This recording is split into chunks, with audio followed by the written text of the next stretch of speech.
بسم الله الرحمن الرحيم سبح اسم ربك الأعلى الذي خلق فسوى والذي قدر فهدى والذي أخرج المرعى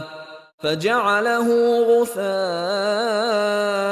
أحوى سنقرئك فلا تنسى إلا ما شاء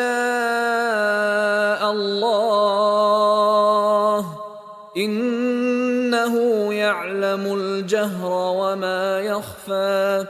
ونيسرك لليسرى فذكر إن نفعت الذكرى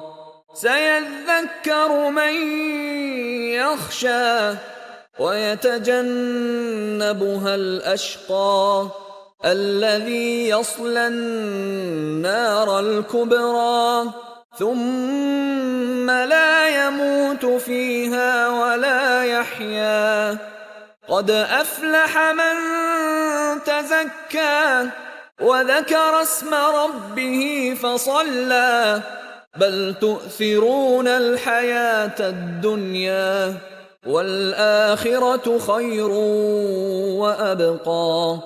إن هذا لفي الصحف الأولى صحف إبراهيم وموسى